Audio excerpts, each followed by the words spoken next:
Good morning teacher. Good morning. आज आपण वासाची किंमत या पाठाचं सादरीकरण बघूया. आपल्याला सर्वांना माहिती आहे आपण वेगवेगळ्या वस्तूंचा वास घेतोय ना. आपल्या नाकाने आपण वेगवेगळ्या वस्तूंचा वास घेतो आणि त्या वासावरून आपण वस्तू पण ओळखतो. तुम्ही कोणती वस्तू ओळखता?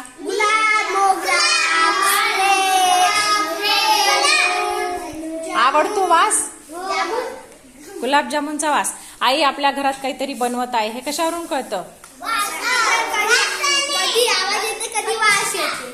आवाज येतो. हो का? तेलामध्ये काय टाकते? कशाचा? पापड. आणखी कुरड्या, चकली. वासावरून कळतं ना तुम्हाला? बरं बरं ठीक आहे.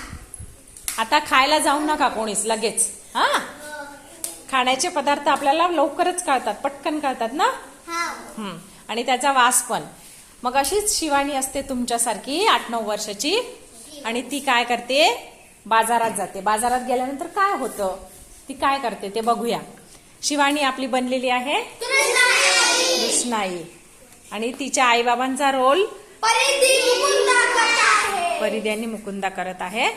आणि त्या पाठामधील एक हलवाई आहे मिठाई विकणारा तो अद्विक आणि पाठाचं वाचन करत आहे सम्राट. चला आपण पाठाच्या सादरीकरणाला सुरुवात करूया. ठीक आहे. कुंदापूर जवळच्या उमराच्या वाडीत शिवानी राहती. 8 वर्षाची शिवानी होती भारी चतुर. कुंदापूर जवळच्या उमराच्या वाडीत शिवानी राहायची. 8 वर्षाची शिवानी होती भारी चतुर. शाळा, घर, शेत व बाजार येथील मुले माणसे सगळेच तिच्यावर खुश असायचे. रविवारी कुंदापूरचा आठवडी बाजार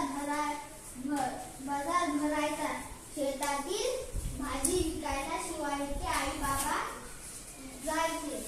सुट्टीमुळे सोबत शिवानीही जायची.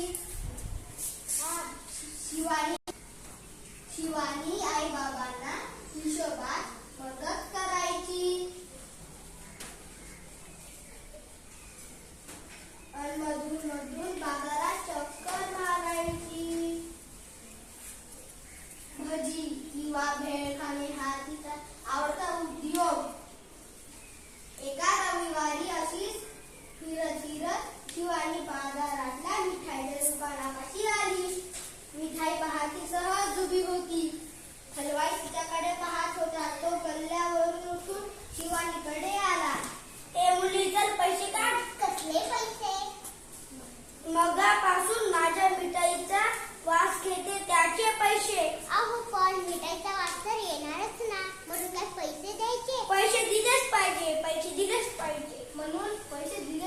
म्हणून हलवाई ओरडू लागला. हळूहळू बघण्याची गर्दी जमली. काय हा माणूस आहे? कधी ना कधी असंच काहीतरी विचित्रपणा करतो. हे वासाचे पैसे खोड्यात दिसतो. थांबा, मी पैसे घेऊन येते. ठीक आहे, थांबा, मी पैसे घेऊन येते. आई विकून झालेल्या चिल्लर पैशांची पिशवी दे ग मला. का ग, काय झालं? कशाला पाहिजे? अगं आई, ती एक गंमत आहे, तू पण चल. चिल्लर पैशाची पिशवी घेऊन दोघेही निघाल्या मिठाईच्या दुकानापाशी. गर्दी तशीच होती. वाट काढत दोघेही हलवानापाशी आल्या. हातातील चिल्लर पैशांची पिशवी शिवानीने वाजवली. एक गमतीचा खूण आवाज झाला. गर्दीतील लोक शांत होऊन ऐकत होते. मिळाले पैसे? कसले पैसे? कुठे मिळाले?